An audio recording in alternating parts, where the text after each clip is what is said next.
ओम शांति। ओम शांति।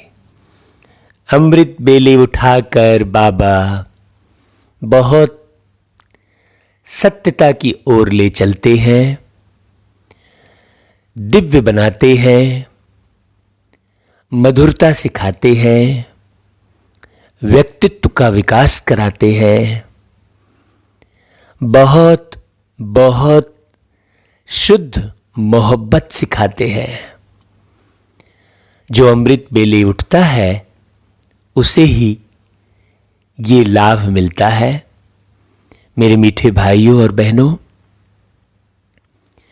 ये जो संगम युग की जो बेला है, वैसे तो ये पूरा युग ही अमृत बेला है, लेकिन पूरे युग को मैनेज करने के लिए मुझ आत्मा को प्रति मिलियन सेकंड मैनेज करना होगा। जब तक आप एक कदम नहीं चलेंगे तब तक यात्रा कैसे शुरू होगी? तो यात्रा शुरू करने के लिए अपने कदम तो बढ़ाना ही होता है।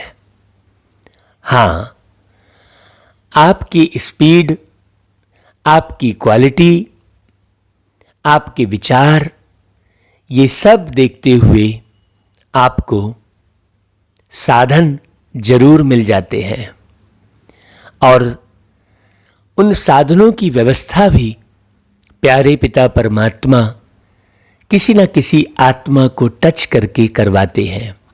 ये बड़ी गूढ़ और गंभीर बात है। तो आज बाबा ने सत्यता के ऊपर से अमृत बेले बहुत गहन गंभीर बातें बताई कि बच्चे, जब तक सत्यता नहीं है तब तक पवित्रता नहीं आ सकती, और जब तक पवित्रता नहीं आएगी तब तक आपके जीवन में सुख, शांति, दिव्यता, मधुरता, पारदर्शिता, ये बहुत सारी जो विशेषताएं हैं वो नहीं आ सकती। और जब तक आप पवित्र नहीं बनेंगे, जब तक आप पूर्णतः सत्य नहीं रहेंगे, तब तक आप पुरुषार्थ नहीं कर पाएंगे। वो पुरुषार्थ केवल सुनने और समझने तक सीमित रहेगा। वो गहराई, वो आनंद आप नहीं समझ पाएंगे। इसलिए मेरे मीठे भाई और बहनों, सबसे पहले मुझे उस सत्यता को समझना होगा। पहले की मुरलियों में भी बाबा ने ये बातें कहलवाई थी कि परमात्मा शिव के आगे शब्द जो लगा है वो सत्य शब्द ही लगा है। हां, क्योंकि कहा जाता है कि ईश्वर सत्य है और सत्य ही शिव है और शिव ही सुंदर है। तो जो सत्य है उसे ही परमात्मा शिव का पूरा पूरा सहयोग प्राप्त होगा। चाहे वो अमृत बेले उठना हो, चाहे मुरली पढ़ना हो, चाहे मुरली दोनों कानों के माध्यम से आत्मा तक पहुंचना हो, सब में प्यारे बाबा का साथ अनिवार्य है। और बाबा का साथ उन्हें ही अनुभव होगा जो पूरी तरह से सच्चाई के साथ अपने जीवन का निर्वहन करेगा। अब सत्यता के ऊपर से बाबा ने आज बहुत बहुत गहराई बताई है। बाबा ने कहा कि सबसे पहले तो सत्य को समझना कि सत्य है क्या। दूसरी बात, सत्य को समझने के बाद सच्चा होकर रहना। जो सच्चा होकर रहता है, सच्चा होकर रहना माना जीवन में जितने भी कर्म किए हैं, और कर्म के भी कई प्रकार बाबा ने बताए, विकर्म, दुष्कर्म, पाप कर्म, पुण्य कर्म है, कुकर्म, ऐसे कर्मों के बारे में बहुत सारी बातें बाबा ने बताई। इन सभी कर्मों को छुपाना नहीं, उसे कहते हैं सत्य होकर रहना। बिल्कुल नहीं छुपाना। आपके द्वारा पाप कर्म हो गए हैं, बिल्कुल ना छुपाएं। आपके द्वारा कुकर्म हो गए हैं, आप बिल्कुल ना छुपाएं। दुष्कर्म तो वैसे भी दिखाई दे जाता है, लेकिन पाप कर्म, विकर्म और कुकर्म दिखता भी नहीं है। उसे आत्मा छुपा कर रखती है। जो आत्मा जो चीज छुपा कर रखेगी वही चीज बढ़ती जाएगी। इसलिए बाबा ने कहा कि बच्चे सत्य को समझना, सत्य होकर रहना और सच्चाई के साथ चलना। इसलिए कहा जाता है कि अंतिम विजय सत्य की होती है। वो आपने गीत भी सुना होगा कि अंतिम विजय सत्य की होती है, ये तुम भूल न जाना, है ना। ये गीत आप पूरा सुनना, इसमें सच्चाई के ऊपर से पूरी बात बताई गई है। आप जितना गहराई से पुरुषार्थ करेंगे उतना दिव्य बनेंगे, उतना ऊंचा जाएंगे, उतना हल्का रहेंगे, उतना खुशनुमा रहेंगे, उतना मस्ती में रहेंगे, रूहानी मस्ती में रहेंगे। वो मस्ती, वो मौज आपकी खत्म नहीं होगी। और मौज के लिए, आनंद के लिए आपको कलयुगी दुनिया के किसी भी रिश्तों का सहारा नहीं लेना पड़ेगा, किसी भी सरकमस्टांस का सहारा नहीं लेना पड़ेगा, कोई भी आपको आनंद की वस्तु नहीं ढूंढनी पड़ेगी। यदि आप सत्य होकर चलते हैं, सच्चाई में रहते हैं और सत्य को बतलाते हैं, छुपाते नहीं हैं। जो भी कर्म हुए हैं, चाहे पुण्य कर्म हुए हैं, उन्हें भी बता देना चाहिए। पाप कर्म तो छुपता ही नहीं है। क्यों? क्योंकि सत्यम शिवम सुंदरम प्यारा बाबा जिसके साथ रहता है उसे हर सच्चाई का पता लग जाता है। चाहे दुनिया में कोई कितना भी छुपाए, न बतलाए, चाहे कोई कैसे भी उसे छुपाने का प्रयास करे, लेकिन वो सच्चाई सामने जरूर उस आत्मा के आ जाती है जो परमात्मा के साथ सदा का संबंध बना के रहता है। सत्य कभी छुपता नहीं है। चाहे वो व्यक्ति कितना भी दूर बैठा रहे, चाहे वो कितना भी दूर चला जाए, चाहे वो कितना भी दूर रहने का प्रयास करे, चाहे वो कितना भी एकांत में रहने का प्रयास करे, चाहे वो कितना भी चुप रहने का प्रयास करे, लेकिन सच्चाई बताने वाला परमात्मा जिस आत्मा के साथ रहता है उसे हर सच्चाई का पता बहुत सहज ही लग जाता है। और हर सच्चाई का पता लगाने की विधि बाबा मुरलियों के माध्यम से सिखाते हैं। और जो आत्मा प्रतिदिन बहुत लगन से मगन होकर लक्ष्य रखकर मुरली सुनती है, उस आत्मा से प्यारे बाबा अव्यक्त रूप में पर्सनल मुलाकात भी करते हैं और हर घड़ी, हर सेकंड उस आत्मा का साथ देते हैं। बिल्कुल प्रैक्टिकल जीवन में साथ का अनुभव होता है। जहाँ कहीं भी आपको समझ में नहीं आ रहा है, जहाँ कहीं भी आप निर्णय नहीं ले पा रहे हैं किसी परिस्थिति में, किसी सरकमस्टांस में, तो बाबा तुरंत आकर आपके कार्य कर देते हैं। ये मुझ आत्मा के पूरे जीवन का बहुत बहुत अच्छा अनुभव है। तो आइए आज अष्ट रत्नों में आने की तैयारी करते हुए हम 8 दिसंबर की प्यारे पिता परमात्मा की वाणी को बहुत सावधानी से, बहुत सत्यता से, बहुत लगन से, बहुत अपने लक्ष्य की ओर बढ़ते हुए सुने। बाबा कहते हैं, मीठे बच्चे, बाप जो है, जैसा है, उसे यथार्थ पहचान कर याद करो। इसके लिए अपनी बुद्धि को विशाल बनाओ। देखो, अपनी बुद्धि को विशाल बनाओ, इसका अर्थ क्या हुआ कि किसी भी आत्मा की कोई भी बुराई, कोई भी झूठ यदि आपको समझ में आ भी गया है तो भी आप उसके साथ व्यवहार खराब मत करो, उसके लिए गलत मत सोचो, उसके लिए अशांत मत हो। चाहे वो आत्मा बदल रही हो या नहीं बदल रही हो। इसके लिए बाबा ने ड्रामा शब्द आपको बहुत गहराई से सिखाया हर मुरलियों में। इसके लिए बाबा ने ये बताया कि बच्चे हर एक का अपना अपना पार्ट है। इसके लिए बाबा ने क्या बताया कि बच्चे हर एक आत्मा सतयुग में नहीं आ सकती। इसके लिए बाबा ने आपको बताया कि हर एक आत्मा 84 जन्म नहीं ले सकती। इसके लिए बाबा ने आपको बताया कि हर एक आत्मा जो है अपने अपने समय पर ही इस धरती पर आती है और समय प्रमाण ही वो पार्ट बजाती है और समझती है।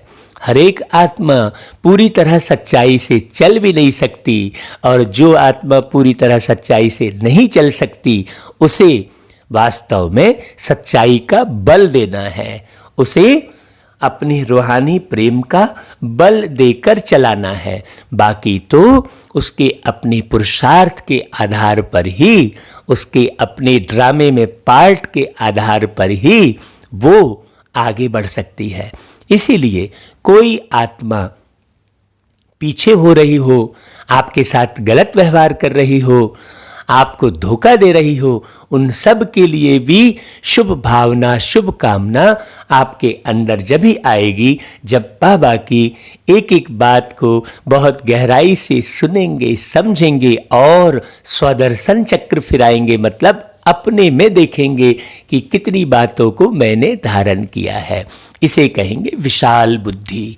उसमें हम छोटे बुद्धि नहीं चलाएंगे, ओछी बुद्धि नहीं चलाएंगे, अपनी बुद्धि को छोटा नहीं करेंगे, अपनी बुद्धि को ओछा नहीं करेंगे। हाँ, विशाल रूप से सोचेंगे। विशाल रूप से सोचने के लिए बाबा ने बहुत विशाल बातें हमें मुरलियों में बताई हैं। उसे गौर से सुनना, समझना और अपने व्यवहार में उतारना। अब बाबा प्रश्न करते हैं, बाप को गरीब निवाज क्यों कहा गया है? फिर बाबा उत्तर भी देते हैं, क्योंकि इस समय जब सारी दुनिया गरीब अर्थात दुखी बन गई है। देखो, आज बाबा ने गरीब किसको कहा? जो दुखी है वो गरीब है। हाँ, तो दुख, हमने आपको बाबा की अमृत बेले की बात बताई कि दुख क्यों है? सच्चाई पे न चलने के कारण दुख है, सच्चा होकर नहीं रहने के कारण दुख है ना? तो दुखी बन गई है, तब बाप आए हैं सबको दुख से छुड़ाने। तो दुख से छुड़ाने, कैसे दुख से छुड़ाते हैं? सत्य का परिचय देते हैं कि बच्चे, तुम ये झूठा शरीर नहीं हो, तुम सत्य आत्मा हो। तुम सत्यम शिवम सुंदरम के साथ परम धाम में रहने वाली हो। तुम सतयुग में जीवन बिताने वाली हो। ये कलयुगी जीवन तुम्हारा थोड़ी है। इस कलयुगी जीवन को छोड़ दो, यहाँ के सारे आकर्षण हटा दो। जो भी आत्मा में कलयुगी संस्कार हैं, हाँ, उस आत्मा का संग मत करो। संग मत करो मतलब अपनी मन बुद्धि उस तरफ ना ले जाओ, अब कोई भी आकर्षण उस तरफ ना ले जाओ। संग ऐसा नहीं कि उसके प्रति अशुभ भावना रखने लगो, और उसके साथ जो है संबंध बिगाड़ने लगो, उससे जो है दूरियां बनाने लगो। नहीं, ऐसा नहीं कह रहे हैं बाबा। बाबा कह रहे हैं कि उसका संग मत करो, मतलब मन और बुद्धि उसके साथ जोड़कर मत रखो।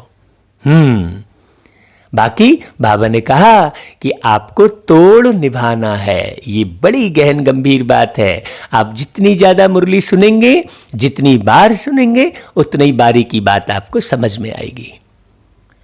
बाबा कहते हैं, बाकी किस पर तरस खाकर कपड़े दे देना, पैसा दे देना, वह कोई कमाल की बात नहीं। हाँ, सबको सत्य मार्ग पर चलाना ये बड़ी कमाल की बात है। इससे वह कोई साहूकार नहीं बन जाते। भाई जो गरीब हैं उन्हें आप ये सब दे दिए तो वो साहूकार थोड़ी बन जाते हैं।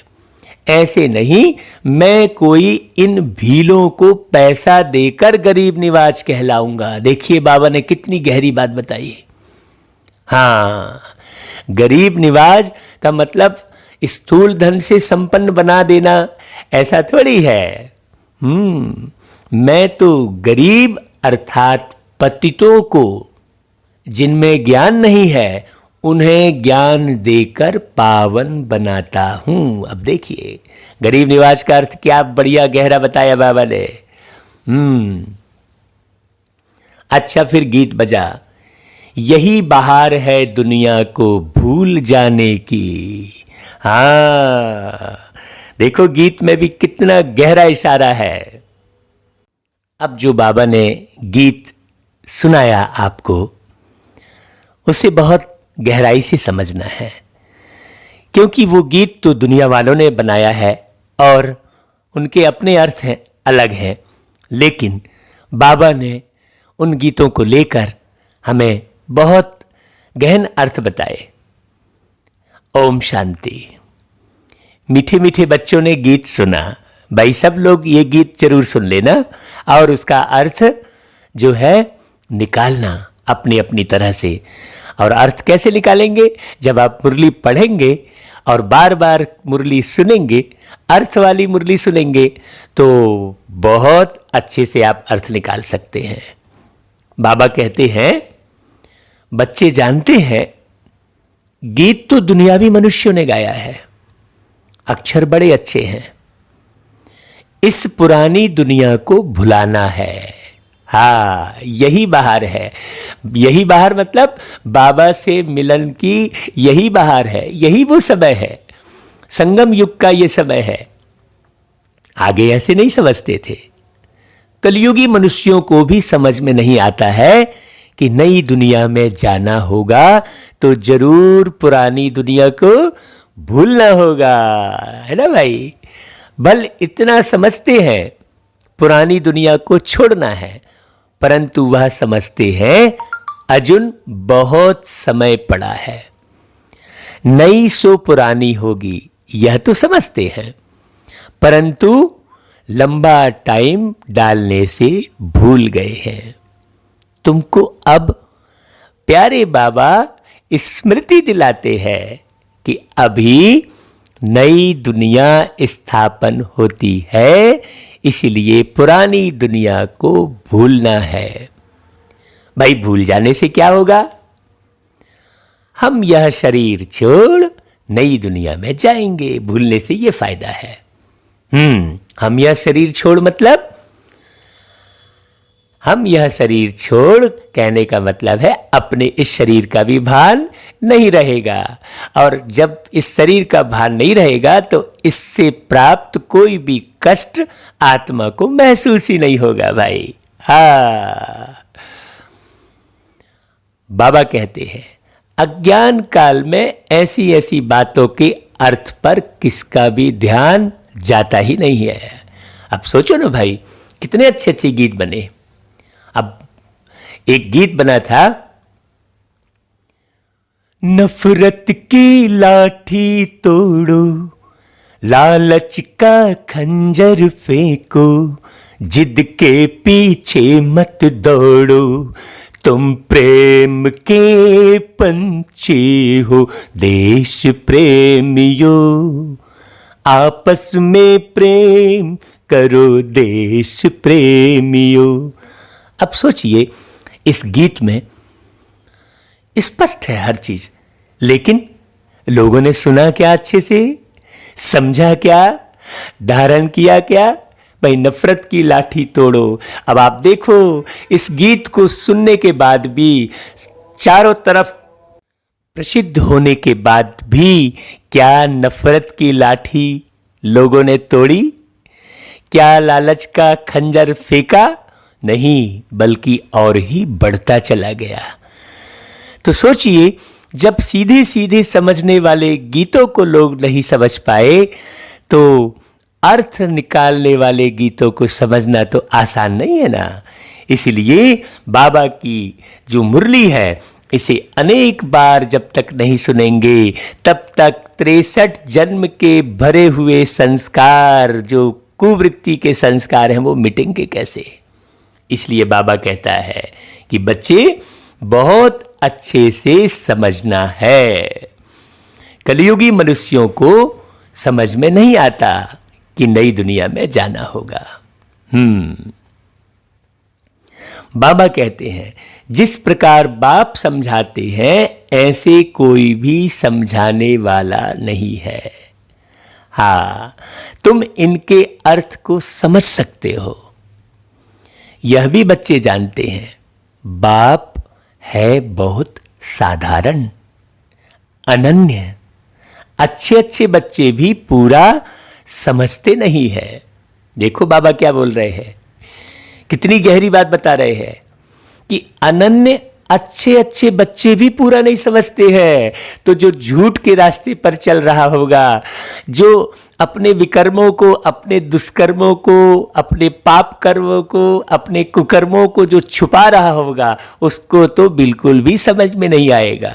जब बाबा स्पष्ट कह रहे हैं कि अच्छे अच्छे बच्चे भी पूरा नहीं समझते हैं, भूल जाते हैं कि इनमें शिव बाबा आते हैं। कोई भी डायरेक्शन देते हैं तो समझते नहीं कि यह शिव बाबा का डायरेक्शन है। हाँ, देखो, अभी लोग सोचेंगे ये कौन मुरली चला रहा है, क्यों चला रहा है, इस प्रश्न में लग जाएंगे। बाबा की मुरली को जो बाबा सेवा करा रहे हैं, ड्रामा अनुसार जो हो रहा है, आपको जो अच्छा अच्छा प्राप्त हो रहा है, आप अच्छा अच्छा ग्रहण करने से मतलब रखना चाहिए। बाबा कहते हैं, शिव बाबा को जैसे सारा दिन भूले हुए है। भाई मुरली किसकी चल रही है? बाबा की। समझाने वाला कौन? बाबा।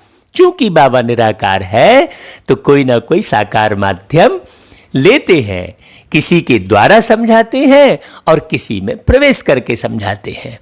बात बारीक समझने की है। जब स्थापना करनी होती है तो किसी न किसी एक तन में तो प्रवेश करना ही होता है ना। और जब एक तन में प्रवेश करके बाबा बातों को बहुत सारे लोगों को समझा देते हैं, तब फिर बाबा को अलग अलग तन में प्रवेश करने की आवश्यकता नहीं रहती है। जिसकी बुद्धि बाबा की तरफ लगी रहती है, उसको बाबा की बात टच हो जाती है, छू जाती है, मन से मन का मिलन हो जाता है, बुद्धि से बुद्धि का मिलन हो जाता है, संस्कार से संस्कार का मिलन हो जाता है। ये है संगम युग। बात बड़ी समझने की है। बाबा कहते हैं, पूरा ना समझने के कारण वह काम नहीं करते जो करना चाहिए, है ना भाई। माया याद करने नहीं देती। पूरा न समझने के कारण पुराने संस्कार, पुरानी कमी कमजोरी मिटती नहीं है। माया याद नहीं करने देती मतलब वो संस्कार बार बार सामने आ जाते हैं। आदत के वशीभूत हो जाते हैं, मन के वशीभूत हो जाती हैं। स्थायी वह याद ठहरती नहीं। बाबा की स्थायी याद।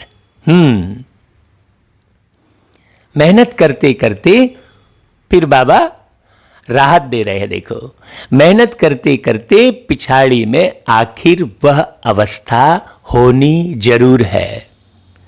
भाई पिछाड़ी में वो अवस्था किसकी होनी जरूर है? जो अभी वो अवस्था बनाने का पुरुषार्थ करेगा। बाबा ने एक लाइन और भी जोड़ी थी ना कि अभी नहीं तो कभी नहीं। अब बाबा की इस बात को लेकर कोई व्यक्ति यह समझ जाए कि पिछाड़ी में तो अवस्था होनी जरूर है, बाबा ने कह दिया है तो हो जाएगी, अभी क्या परवाह करना, ऐसा समझना ठीक नहीं है। हाँ, पिछाड़ी में वह अवस्था तो होनी जरूर है, बाबा ने कहा। किसकी? जो अवस्था अभी बनाएगा। ऐसा कोई भी नहीं जो इस समय कर्मातीत अवस्था को पाले।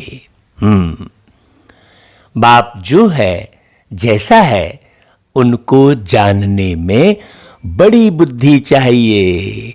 अब यदि हम अपनी बुद्धि को छोटे छोटे, इसने ऐसा क्यों कहा, उसने वैसा क्यों किया, ऐसा नहीं होना चाहिए, मेरे साथ परिस्थिति खराब हो गई, मेरा शरीर बिगड़ गया, इन सब छोटी छोटी बातों में अपनी बुद्धि को यदि लगाएंगे तो बाबा की विशाल बातों को समझना मुश्किल हो जाएगा।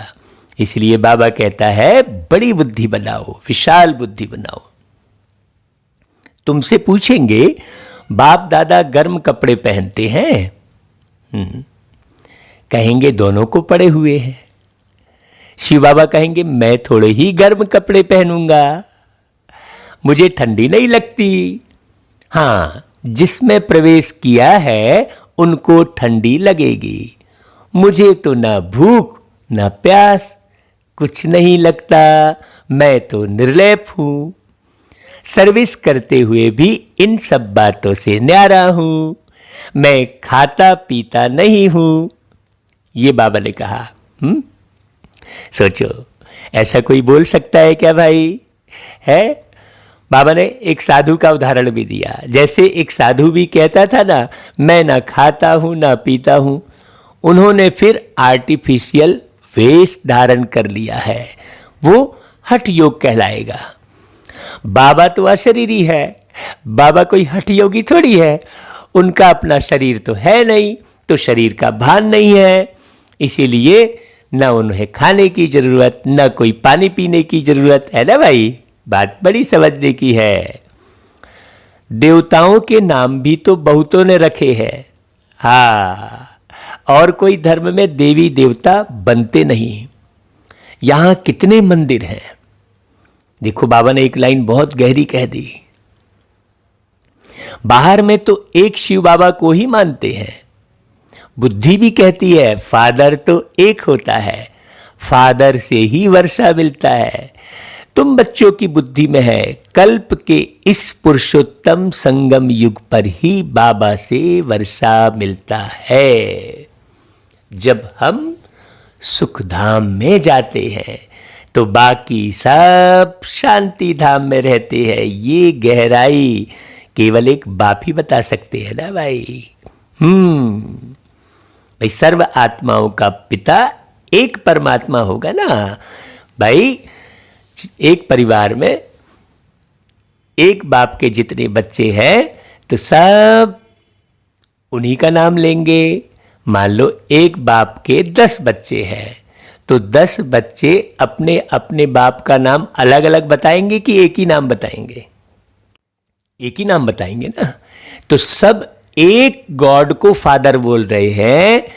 कोई गॉड कह रहा है इंग्लिश में, कोई भगवान कह रहा है, कोई ईश्वर कह रहा है, कोई प्रभु कह रहा है, कोई अल्लाह कह रहा है, लेकिन सबका मालिक तो एक है ना। तो फिर नाम अलग अलग कैसे हो जाएगा? लेकिन बच्चों ने अलग अलग नाम रख दिए हैं। देवी देवताओं के भी कई नाम रख दिए हैं।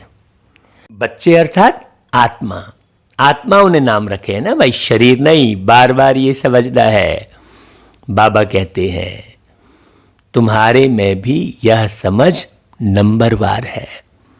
अगर ज्ञान के विचारों में रहते हैं तो उन्हों के बोल ही वह निकलेंगे। और अगर दुनिया के विचारों में रहेंगे तो वो कोई बात किसी को समझा ही नहीं सकेंगे। बात बड़ी समझने की है।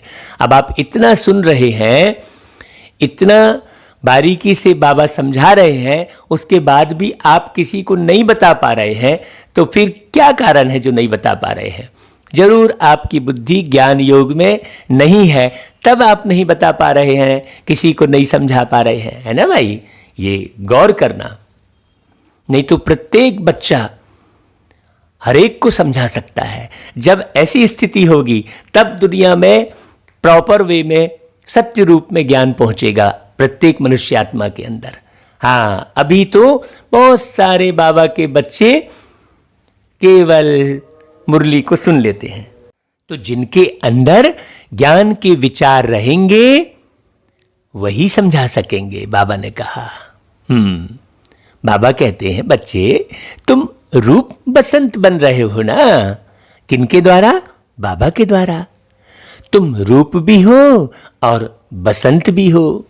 दुनिया में और कोई कह ना सके कि हम रूप बसंत हैं। तुम अभी पढ़ रहे हो। अब रूप बसंत का अर्थ क्या हुआ, ये पिछली मुरलियों में बताए हैं हमने। आप पिछली मुरलियां फिर से पढ़ना, सुनना। बाबा कहते हैं, पिछाड़ी तक नंबरवार पुरुषार्थ अनुसार पढ़ लेंगे। बाबा तो एक सा पढ़ा रहे हैं, लेकिन पुरुषार्थ के आधार पर नंबरवार हो जाते हैं। शिव बाबा हम आत्माओं का बाप है ना, यह भी दिल से लगता तो है ना कि भाई शिव बाबा तेरा बाप है। ये दिल से लगता है कि नहीं लगता है? भक्ति मार्ग में थोड़े ही दिल से लगता है। यहां तुम सम्मुख बैठे हो ना, समझते हो बाप फिर इस समय ही आएंगे, फिर और कोई समय बाप को आने की दरकार ही नहीं है। भाई इस समय क्यों आएंगे? क्योंकि इस समय एक भी आत्मा पावन नहीं रह गई है, तो इस समय आना ही पड़ेगा। पहले बहुत सी आत्माएं पावन थी। धर्म स्थापकों ने बहुत दिन तक दुनिया को अच्छे से चलाया, साधु सन्यासियों ने भी चलाया, क्योंकि वो पावन बने। अब तो पूरी तरह से सब पतित हो गए हैं, ये तो पूरा स्पष्ट दिखाई दे रहा है भाई। अब यदि हम नहीं समझेंगे तो फिर कब समझेंगे भाई? सोचने की बात है। तो बाबा कहते हैं और कोई समय में आने की दरकार ही नहीं है, बच्चों के द्वारा चल रहा होता है सब कार्य। बाबा कहता है सतयुग से त्रेता तक आना ही नहीं है, बाबा को दरकार ही नहीं है। द्वापर से कलयुग तक भी आने का नहीं है। क्योंकि कैसे भी करके दुनिया चल रही होती है। अब आते ही कब है? कल्प के संगम युग पर, कल्प के संगम युग पर। सतयुग त्रेता के संगम पर नहीं, त्रेता द्वापर के संगम पर नहीं, द्वापर कलयुग के संगम पर नहीं। जब पूरा ये कल्प बीतता है तो बाबा कहते हैं बाप है भी गरीब निवाज, अर्थात सारी दुनिया जो दुखी गरीब हो जाती है उनका बाप है। गरीब मतलब पैसों से गरीब नहीं।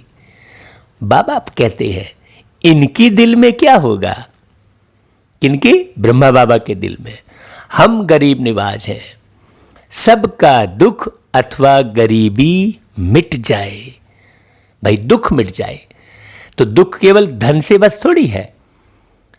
आत्माओं को दुख रिश्ते नातों के व्यवहार के कारण है, दुनिया की दुर्दशा के कारण है, शारीरिक बीमारी के कारण है। केवल धन के कारण दुख है ऐसा थोड़ी है। अज्ञानता के कारण दुख है। ज्ञान नहीं होने के कारण दुख है ना भाई। मूल बात तो यह है कि भाई वो एक आत्मा है, अजर अमर अविनाशी है, और आत्मा का पिता बहुत खूबसूरत, बहुत शक्तिशाली, ज्ञान का सागर, शांति का सागर परमात्मा है। ये ज्ञान नहीं होने के कारण दुख है। तो बाबा कहते हैं कपड़ा आदि दाने देने से कोई साहूकार तो नहीं बन जाएंगे ना, वो तो सिवाय ज्ञान से कम हो ना सके। जो दुख और गरीबी है वो ज्ञान से ही मिटेगी। भाई गरीब को देखने से दिल होगी इनको कपड़ा दे दे, क्योंकि याद पड़ता है ना मैं गरीब निवाज हूं। साथ साथ यह भी समझता हूं मैं गरीब निवाज कोई इन भीलों के लिए ही नहीं हूं। मैं गरीब निवाज हूं जो बिल्कुल ही पतित है, उन्हों को पावन बनाता हूं। मैं हूं ही पतित पावन। तो विचार चलता है मैं गरीब निवाज हूं, परंतु पैसे आदि कैसे दूं? पैसे आदि देने वाले तो दुनिया में बहुत है। बाबा थोड़ी कोई पैसे कमाते बैठेगा, बाबा तो निराकार है। बहुत फंड्स निकालते हैं जो फिर अनाथ आश्रम में भेज देते हैं। भाई वो काम तो दुनिया वाले कर ही रहे हैं। जानते हैं अनाथ रहते हैं, अर्थात जिसको नाथ नहीं है। अनाथ माना गरीब, जिसको बाप की पहचान नहीं है, जिसको परमात्मा का ज्ञान नहीं है, जिसका संबंध परमात्मा से नहीं है, वो अनाथ कहलाएगा। सीधी सी बात है। जो रूप बसंत नहीं वह गरीब अनाथ है। हाँ, बाबा कहते हैं तुम गरीब थे, ज्ञान नहीं था, तुम्हारा भी नाथ नहीं था, अर्थात शिव बाप तुम्हारे साथ नहीं था, और अब तुम सनाथ हो गए हो, है ना भाई। उसमें गीत आपने सुना होगा, आप बाबा सदा साथ हो, अब हमें और क्या चाहिए। ऐसा गीत बना है ना भाई, आपने सुना होगा। नाथों के मिल गए नाथ हैं, अब हमें और क्या चाहिए। आप ये गीत सुनना। हाँ, हर एक पॉइंट पर बाबा के बच्चों ने गीत बनाए हैं, उनकी भी बड़ी कमाल है। बाबा कहते हैं जो रूप बसंत नहीं वह गरीब अनाथ है, जो रूप बसंत है उनको सनाथ कहा जाता है। सनाथ साहूकार को, अनाथ गरीब को कहा जाता है। तो केवल पैसे की बात नहीं है, तुम्हारी बुद्धि में है सब गरीब हैं, कुछ उन्हों को दे देवे। हाँ, सब गरीब काहे से हैं? ज्ञान से हैं सब गरीब।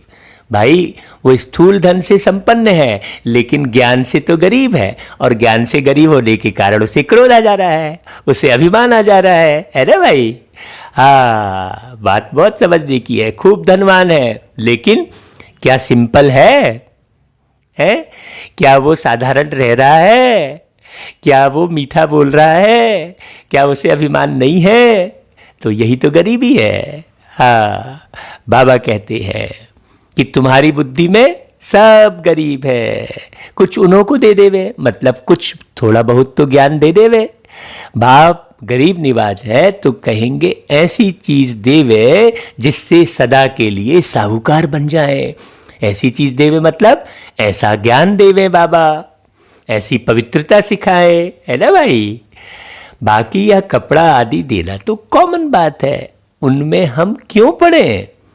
हम तो उनको अनाथ से सनाथ बना देवे।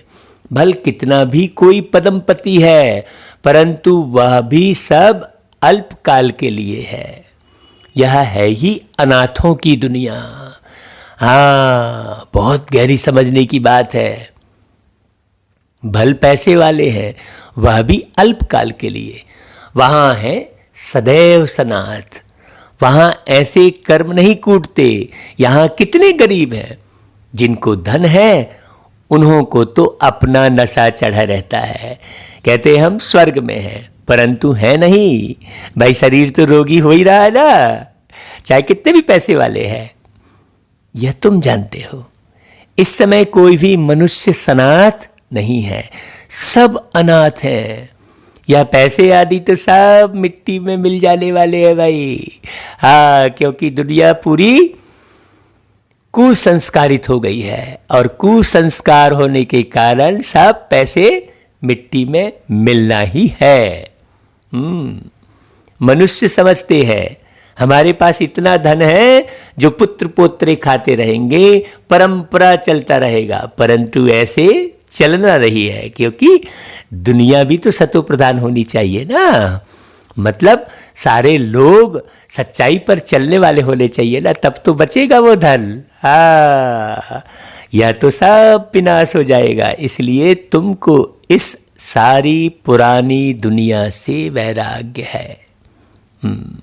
बाबा पूरी अथॉरिटी के साथ बोल रहे हैं कि भाई सारी दुनिया से वैराग्य है। अब कौन कौन से बच्चों को वैराग्य है, अपने अपने अंदर देखो कैसा वैराग्य है। बाबा कहते तुम जानते हो नई दुनिया को स्वर्ग, पुरानी दुनिया को नरक कहा जाता है। नई दुनिया सतयुग और पुरानी दुनिया कलयुग। और बाबा हमको नई दुनिया के लिए साहूकार बना रहे हैं। यह पुरानी दुनिया तो बच्चे खत्म हो जानी है, बाबा कहता है। बाप कितना साहूकार बनाते हैं भाई। आप देखो ना, यह लक्ष्मी नारायण साहूकार कैसे बने। पूछते हैं बाबा, भाई आज भी उनके मंदिर कितने चमक रहे हैं, तो मंदिर में उनकी मूर्ति जब आप इतनी संपन्नता से रह रही है, तो जब वो साकार में रहते होंगे तो कितनी संपन्नता होगी, सोचिए। क्या कोई साहूकार से वर्षा मिला? वह लड़ाई की किन्होंने? इन लक्ष्मी नारायण ने। किसी से लड़ाई की ऐसा कोई गायन है क्या कि लक्ष्मी नारायण ने लड़ाई की? जैसे दूसरे राजगद्दी पाते हैं, क्या ऐसे राजगद्दी इन लक्ष्मी नारायण ने पाई क्या लड़ झगड़ के? सोचने की बात है भाई, सोचने की बात है। कर्मों के अनुसार इनको यह धन मिला। किनको? लक्ष्मी नारायण को। भाई लक्ष्मी नारायण भी तो मनुष्य के आकृति के ही दिख रहे हैं ना। बात बड़ी समझने की है ना। बाप का कर्म सिखलाना तो बिल्कुल ही न्यारा है। बाबा एक एक कर्म के बारे में बताते हैं। कर्म, अकर्म, विकर्म, अक्षर भी क्लियर है ना भाई। शास्त्रों में कुछ अक्षर है, आटे में नमक जितने रह जाते हैं, बस थोड़े से ही सच्चाई रह जाती है। कहाँ इतने करोड़ मनुष्य, बाकी जाके 9 लाख रहते हैं। देखो पूरे विश्व की जनसंख्या कितनी हो जाएगी? बाबा कह रहे हैं 9 लाख, क्योंकि पूरे करोड़ों लोग जो है वो तो समझते ही नहीं है। हाँ, 0.25% भी नहीं हुआ तो इसको कहा जाता है आटे में नमक। सीधी सी बात है। 900 करोड़ से भी ऊपर जनसंख्या, उसमें केवल 9 लाख ही पूरा पूरा समझ पाते हैं, और उनमें भी पूरा पूरा नहीं समझते हैं। हाँ, इसलिए करोड़ों में कोई और कोई में भी कोई का गायन है। तो बाबा कहते हैं दुनिया सारी विनाश हो जाती है, मतलब सारे मनुष्य आत्माएं विकारों के वशीभूत होकर ज्ञान का नाश कर लेती हैं। बहुत थोड़े संगम युग में रहते हैं। अब इस मुरली को भी कितने लोग सुन रहे हैं? वही हमने कहा था ना कि उल्टे सीधे वीडियो, नकारात्मक समाचार वाले वीडियो और चैनल को मिलियन लोग देखते हैं, लेकिन बाबा की मुरली सैकड़ों लोग भी नहीं देखते हैं, ना सुनते हैं। तो ये इससे स्पष्ट हो रहा है ना कि भाई हर एक व्यक्ति तो सोना नहीं खरीद पाएगा, हीरा नहीं खरीद पाएगा ना भाई। हाँ, भीड़ कहाँ होती है? शराब की दुकान में बहुत भीड़ होती है। सोने की दुकान में इतनी भीड़ थोड़ी होती है जितनी भीड़ आपको शराब की दुकान में दिखती है। तो बात समझने की है। तो जहां बहुत ज्यादा लोग हैं, इसका मतलब वो श्रेष्ठ ज्ञान हो गया, ऐसा थोड़ी है। बाबा कहते हैं कोई पहले से शरीर छोड़ जाते हैं, वह फिर रिसीव करेंगे। बाबा उदाहरण दे रहे हैं, जैसे मुगली बच्ची थी, अच्छी थी तो जन्म बिल्कुल अच्छे घर में लिया होगा। हाँ भाई, जो ज्ञान योग में रहेगा और उसका किसी कारण से शरीर छूट गया, मान लो अनायास एक्सीडेंट हो गया, कुछ हो गया ड्रामा अनुसार, तो फिर वो जन्म कहाँ लेगा भाई? अच्छे घर में ही जन्म लेगा ना। नंबरवार सुख में ही जन्म लेते हैं। हाँ, सुख में जन्म कैसे लेंगे? नंबरवार। जितना डीप पुरुषार्थ किया होगा उतने ही ऊंचे घराने में मिलेगा। सुख तो उनको देखना है, थोड़ा दुख भी देखना है। कर्मातीत अवस्था तो किसकी हुई नहीं है। बाबा एक बच्ची का उदाहरण देते हुए समझा रहे हैं। जन्म बड़े सुखी घर में जाकर लेंगे, ऐसे मत समझो यहां कोई सुखी घर है नहीं। हाँ, बहुत परिवार ऐसे अच्छे होते हैं, बात मत पूछो। बाबा का देखा हुआ है, ये ब्रह्मा बाबा अपनी बात बता रहे हैं। बहुएं एक ही घर में ऐसे शांत मिलाप में रहती हैं जो बस सभी साथ में भक्ति करती हैं, गीता पढ़ती हैं। ऐसा बाबा यहाँ का भी उदाहरण दे रहे हैं। बाबा ने पूछा, इतनी सब इकट्ठी रहती हैं, झगड़ा आदि नहीं होता? बोला, हमारे पास तो स्वर्ग है, हम सभी इकट्ठे रहते हैं, कभी लड़ते झगड़ते नहीं है, शांत में रहते हैं। कहते हैं यहाँ तो जैसे स्वर्ग है। यहाँ तो जैसे स्वर्ग है, स्वर्ग थोड़ी है। हाँ, है ना भाई। तो यहां तो जैसे स्वर्ग लगा पड़ा है, परंतु यहां तो बहुतों का स्वभाव स्वर्गवासी बनने का दिखाई नहीं देता। हाँ, दास दासियां भी तो बनने हैं ना, इसलिए हमें और बहुत ज्यादा किसकी परवाह नहीं करनी है। क्यों? यहां राजधानी स्थापन होती है। बाकी जो ब्राह्मण बनते हैं वह दैवी घराने में आने वाले हैं, परंतु नंबरवार हैं। ये बात समझने की है। कोई तो बहुत मीठे होते हैं, सबको प्यार करते रहेंगे, कभी किसको गुस्सा नहीं करेंगे, है ना भाई। क्यों? क्योंकि गुस्सा करने से दुख होता है। जो मनसा वाचा कर्मणा किसको दुख ही देते रहते हैं उनको कहा जाता है दुखी आत्मा। क्योंकि दुखी आत्मा क्या करेगी? दुखी आत्मा सबको मनसा वाचा कर्मणा दुख ही देगी भाई। जैसे पुण्य आत्मा, पाप आत्मा कहते हैं ना, शरीर का नाम थोड़ी लेते हैं, है नहीं लेते ना। वास्तव में आत्मा ही बनती है ना। सब पाप आत्माएं भी एक जैसी नहीं होती हैं। देखो कितनी गहराई की ओर ले जा रहे हैं बाबा, कि सब पाप आत्माएं भी एक जैसी नहीं होती है और पुण्य आत्मा भी सब एक जैसी नहीं होती है। नंबरवार पुरुषार्थ अनुसार होते हैं। स्टूडेंट खुद समझते हैं ना कि हमारे कैरेक्टर्स अवस्था कैसी है, हम कैसे चलते हैं। सबको मीठा बोलते हैं, कोई कुछ कहे हम उल्टा सुल्टा जवाब तो नहीं देते हैं। ये व्यक्ति खुद समझता है। बाबा को कई बच्चे कहते हैं, बच्चों पर गुस्सा आ जाता है। बाबा कहते हैं जितना हो सके प्यार से काम लो। निर्मोही भी बनना चाहिए ना। वास्तव में मोह के कारण गुस्सा आता है। ये बारीक बात समझने की है। बाबा कहते हैं यह तो तुम बच्चे समझते हो, हमको यह लक्ष्मी नारायण बनना है। हाँ, एम ऑब्जेक्ट कभी नहीं भूलना चाहिए। क्यों? यह एम ऑब्जेक्ट सामने खड़ी है। कितनी ऊंच एम ऑब्जेक्ट देते हैं बाबा। ऐसा ऑब्जेक्ट आज तक किसी ने नहीं दिया, ऐसा लक्ष्य किसी ने नहीं दिया। पढ़ाने वाला भी हाईएस्ट है ना। हाँ, श्री कृष्ण की महिमा कितनी गाते हैं, सर्वगुण संपन्न, 16 कला संपन्न। अब तुम बच्चे जानते हो हम वह बन रहे हैं। तृष्णा मिटाकर कृष्णा बन रहे हैं। बाबा कहते हैं तुम यहां आए ही हो कृष्णा बनने के लिए, है ना भाई। लक्ष्मी नारायण बनने के लिए आए हो, ये लक्ष्य कभी नहीं भूलना भाई। हम क्यों मुरली सुन रहे हैं? हाँ, बाबा रोज याद दिलाते हैं। क्यों? क्योंकि तुम्हारी यह सच्ची सत्यनारायण की कथा है ही नर से नारायण, नारी से लक्ष्मी बनने की। अमर कथा है ना भाई, अमरपुरी में जाने की। कोई सन्यासी आदि इन बातों को नहीं जानते। कोई थोड़ी कहेगा कि भाई तुम लक्ष्मी नारायण तुमको बनना है।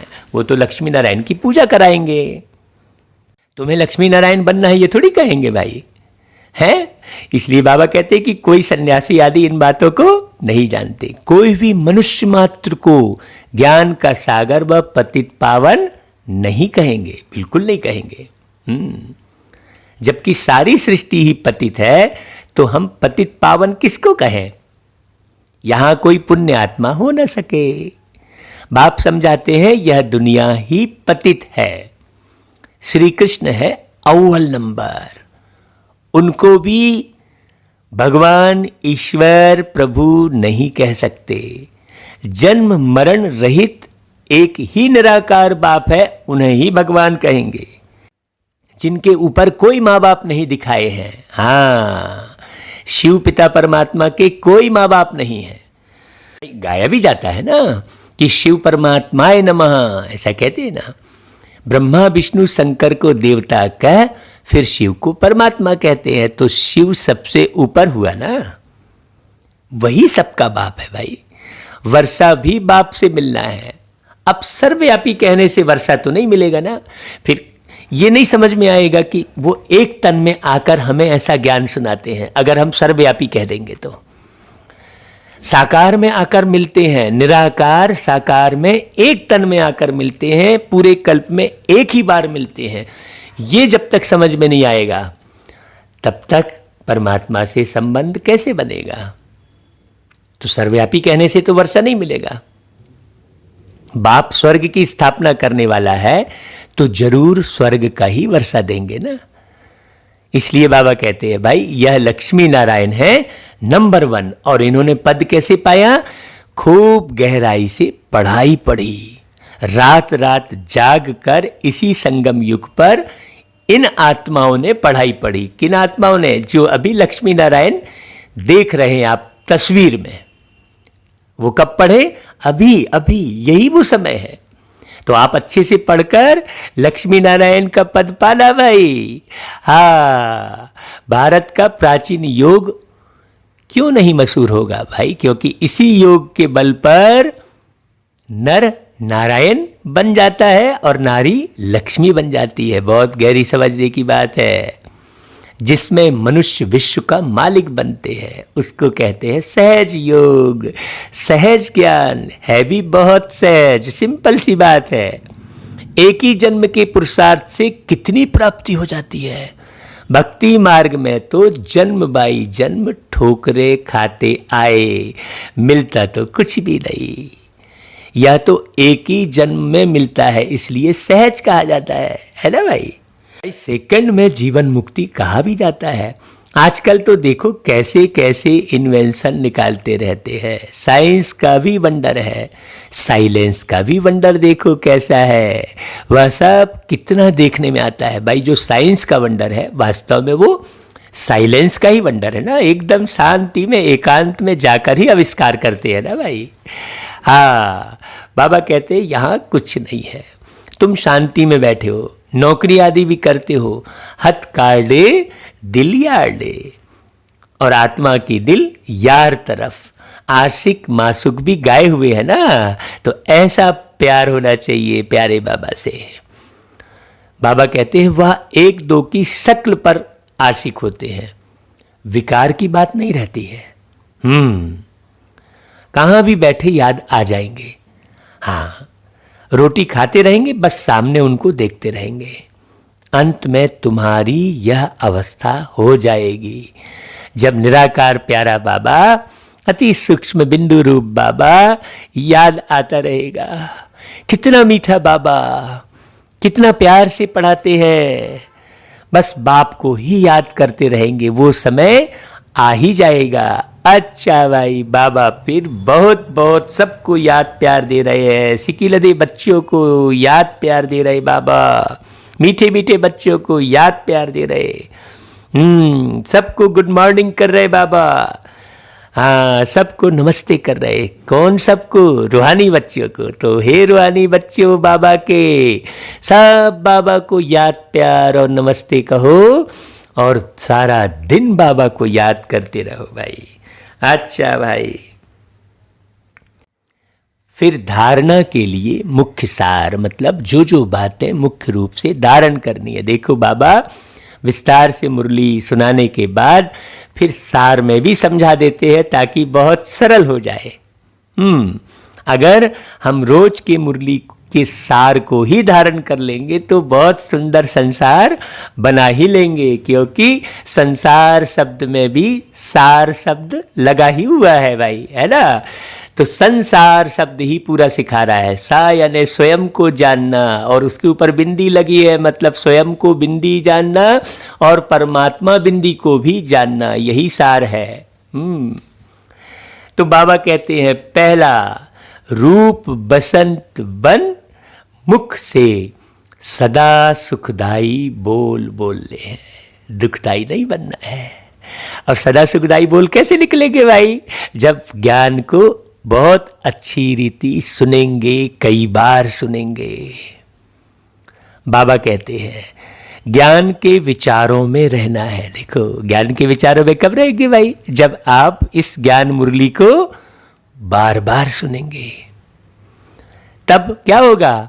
मुख से ज्ञान रत्न ही निकलेंगे। तो बाबा अगली पॉइंट क्या बोलते हैं कि मुख से ज्ञान रत्न ही निकालने हैं।